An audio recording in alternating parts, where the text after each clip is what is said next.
আপনি দিয়েছিলেন 2500 টাকা, খরচ হয়েছে 2650 টাকা, দোকানদারের কাছে ডিউজ আছে 150 টাকা। Tell me your story, please. First of all, I'm a mysterious girl. Then, I'm a happy girl.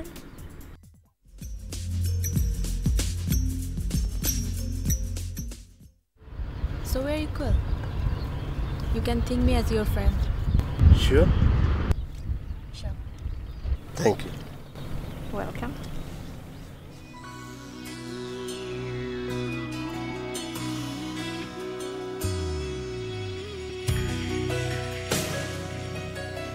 Education.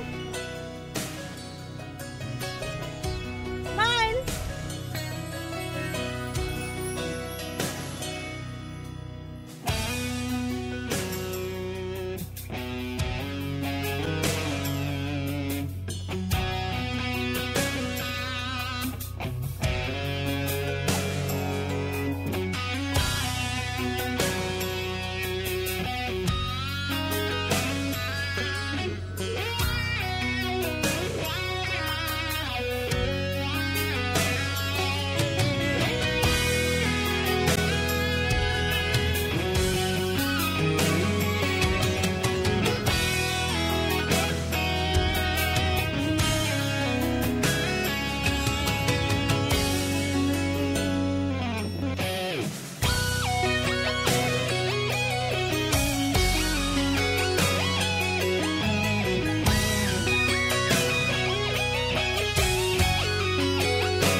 আবার ডাকো তাড়াতাড়ি। মারছে কিছু না তোমারে? এই যে আপার মোবাইল, এই ভদ্রলোকের হাতে আপার মোবাইল। আবার পিটামো এখন। এই এটা তোর আপার মোবাইল, হ্যাঁ? এটা তোর আপার মোবাইল। ডাক ডাক তোর আপারে। ডাক। এই কি হয়েছে? আপা এই দেখেন হাতে নাতে ধরছি আপনার মোবাইল এই ভদ্রলোকের হাতে। আরে মোবাইল তো এই যে আমার হাতে মোবাইল। বলেন কি মোবাইল আপনার হাতে? মানে তখন যে বললেন মোবাইল ব্যাগ এসব হারানো গিয়েছে। হারাইছিল তো ঠিকই, তোমরা তো আর কোনো খোঁজ খবর রাখো না। গাড়ির ড্রাইভারের সব জিনিসপত্র নিয়ে গিয়ে গাড়িতে রেখে দিছিল, সেই তো ডেকে নিয়ে আমার এগুলো দিল। ভাই সরি, জাফর আসলে বুঝতে পারে নাই, আপনি কিছু মনে করেন না। হ্যাঁ ভাই আপনি কি করেন? জি আমি বুয়েটের স্টুডেন্ট। ও জাফর,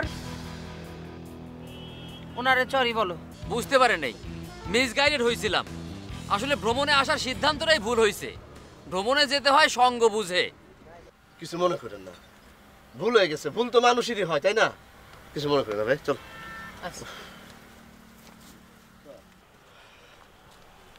জাফর স্যার, মার কি বেশি দিছিল? না স্যার, অল্প। আর আমি আগেই দম বন্ধ করে শুয়ে পড়ছিলাম। জাফর বুঝতে পারছো তো, বাটি চালান এখন থেকে সাবধানে দিও। তাড়াতাড়ি চলো না প্লিজ, আমার একটা প্রোগ্রাম আছে, আমাকে যেতেই হবে। আচ্ছা বাবা চল না, যাচ্ছি তো, চল চলো। হ্যাঁ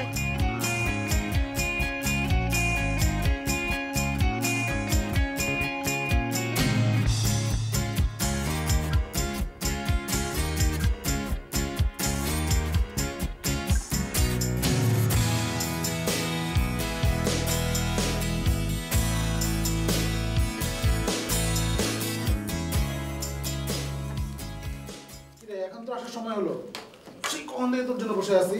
আমার একটা জরুরি কাজ ছিল, তোর জন্য যাওয়া হলো না। তোর সেই জরুরি কাজের চেয়ে অনেক একটা জরুরি কাজ নিয়ে আমি এখানে এসেছি। ও কি তোর সে জরুরি কাজ? বলছি, আগে পরিচয় করিয়ে দিই, উনি মিস্টার জাহিদ। হ্যালো। আচ্ছা, জাহিদ মানে ওই যে তুই কদিন আগে যে কেসটার কথা বলতেছিলি আমাকে, উনি তো? Yes, that case. তা এখন ওনার কি সমস্যা? না, ঠিক সমস্যা মানে কি, আসলে ওনার সিকিউরিটি নিয়ে একটু প্রবলেম হচ্ছে। কেন, উনি কি নিরাপত্তাহীনতায় ভুগতেছে নাকি? সেটা উনি তোকে নিজ মুখেই বলবে, কিন্তু আমি চাইছি যতদিন ওনার প্রবলেম সলভ না হয় উনি তোর এখানেই থাকুক। মানে বুঝতেই পারছিস, আমি কিন্তু ওনাকে এই কথা বলেই তোর এখানে নিয়ে এসেছি। এখন আমার মান সম্মান রক্ষা করার দায়িত্ব কিন্তু তোর, বন্ধু। আচ্ছা ঠিক আছে, তুই বলে কথা। কিন্তু বাসার আর লোকজন কোথায়? আম্মা দেশের বাড়ি গেছে, আর আমি একাই আছি এখন। জি না, একা না, এখন থেকে জাহিদ সাহেবও থাকছে তোর সাথে। You feel safe and secure, okay? Okay, thanks. আমি মাঝে মাঝে এসে আপনার সাথে দেখা করে যাব। আমি আসছি। ঠিক আছে, ভালো থাকিস। খোদা হাফেজ। বাই। জাহিদ সাহেব, কি অবস্থা আপনার? এই তো চলছে।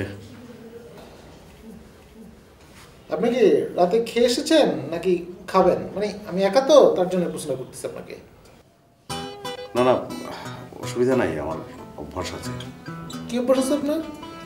ডায়েটিং, মানে আমি রাতের খাবারটা খাই না। তো আপনিও কি রাতের খাবার মানে ডায়েট করেন আপনি? শুধু রাতে না, আমি দিনেও ডায়েটিং করি। ও হ্যাঁ, এই তথ্য তো শায়লা ম্যাডাম আমাকে দিয়েছে। আচ্ছা ঠিক আছে, চলেন জাহিদ সাহেব, ঘুমাইতে যাই। 10টা বেজে গেছে, 10টার বেশি রাত জায়গা ঠিক না। হ্যাঁ সেটাই, কোনো প্রমাণই ঠিক না। চলে বসেন, চলুন আসুন, আপনার রুমটা দেখা দিই।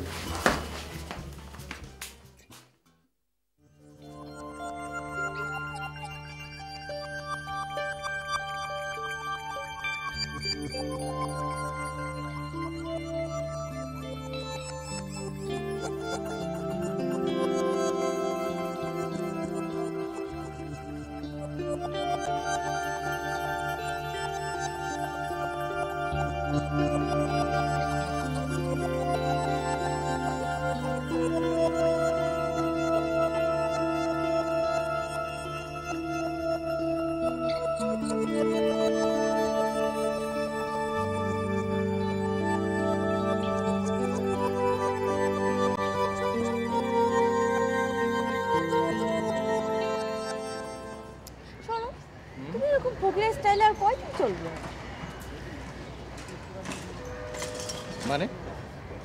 মানে গাড়ি ছাড়া কি হয় নাকি আজকাল? বেতনের টাকাতে পুরো মাসে চলতে পারি না, আবার গাড়ি কিনবো কিভাবে? তাহলে আর সবাই কিভাবে কেনে?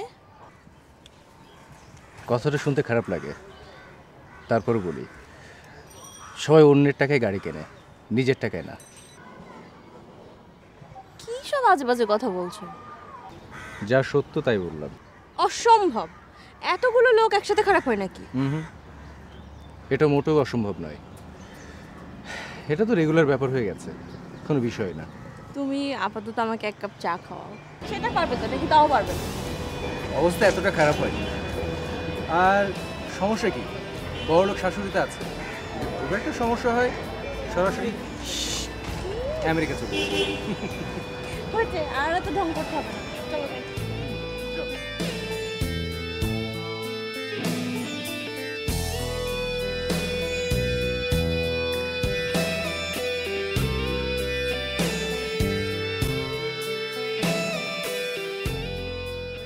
কাউসারের ছেলেটার শরীর কেমন? খবর খারাপ, ছেলেটা মারা গেছে। এ কথা বলার জন্য কি কালকে এসেছিলেন? জি। আমি জানতাম। কিভাবে জানতেন? ছেলেটা মায়ের দুধ খেতে পায়নি, বাচ্চার সম্ভাবনা প্রথমেই ক্ষীণ ছিল, এজন্যই আমি কাউসারের ছেলের নাম রাখিনি।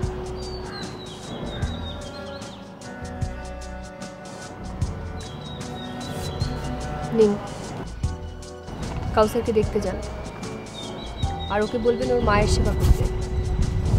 ঢাকায় আসার দরকার নেই, আর মাসে মাসে টাকা পাঠিয়ে দেবো। জি আপামনি, আপনার মতো ভালো মানুষ আর হয় না আপামনি।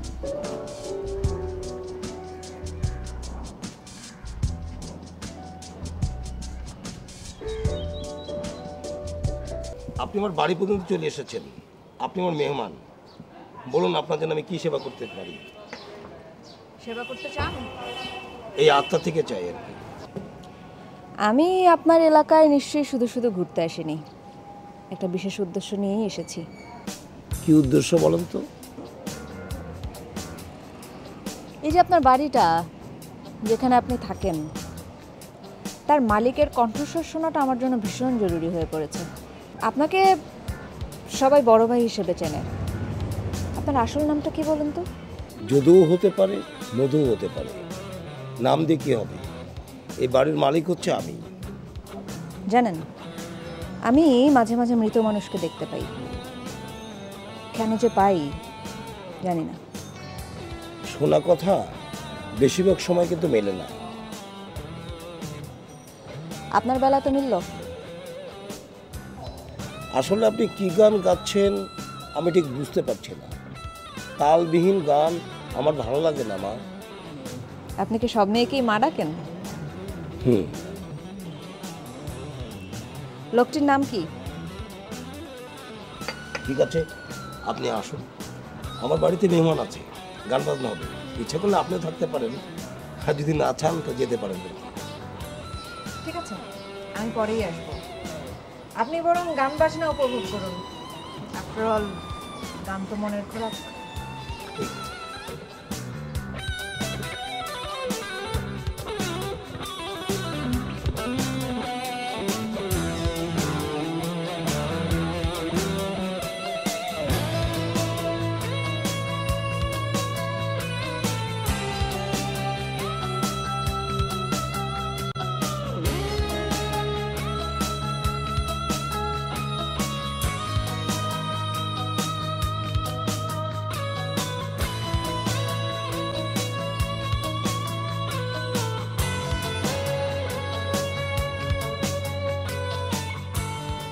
সোনারো পালঙ্কের খাটে রেখে রেখেছিলে মেজারে, যাও পাখি বলো তারে। আসসালামু আলাইকুম। চিৎকার করে গান গাইতেছো কি জন্য? হ্যাঁ, ঠিক মতো ডিউটি দাও। জি স্যার। তা চিৎকার করতেছো কেন? দাও না, স্যার আসছে। আর করবো না স্যার।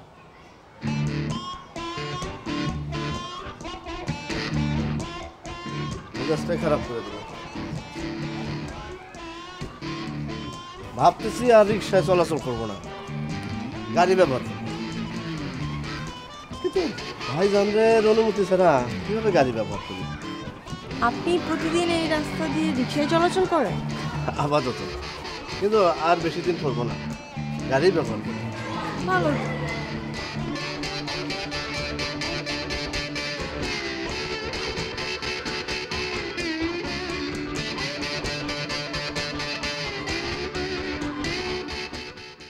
গেটে এনায়েতকে দেখলাম না, ও কোথায়? ও একটু গ্রামের বাড়ি গেছে কাউসারকে দেখতে। ও আচ্ছা, তা আপনি একা একা কীভাবে থাকবেন? একা কোথায়, তমা আছে না, একটু পরেই তো স্কুল থেকে চলে আসবে। আপা আসবো? ও হ্যাঁ, প্লিজ।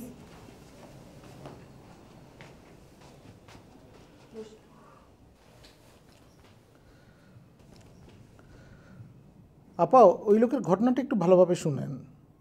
আমি যতটুকু খোঁজখবর নিয়ে জেনেছি যে ঘটনাটা আগের থেকে কিন্তু সিরিয়াস। আমাদের মনে হয় একটু বুঝে শুনে এগোতে হবে। তাই নাকি?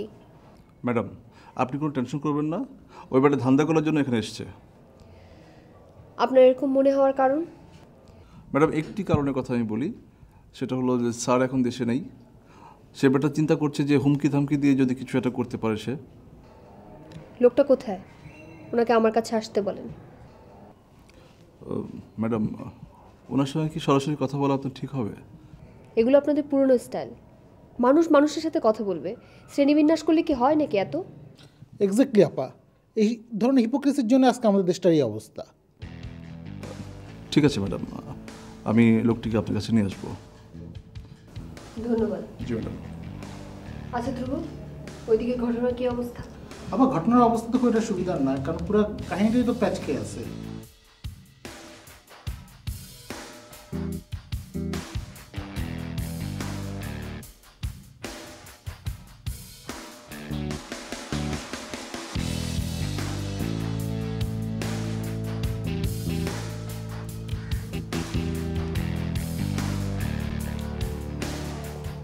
আপা, নালিশ আছে।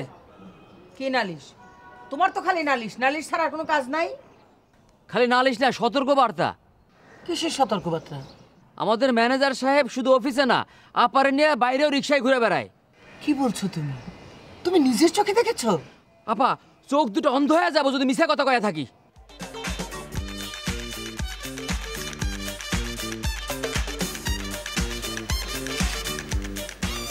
কি করেন?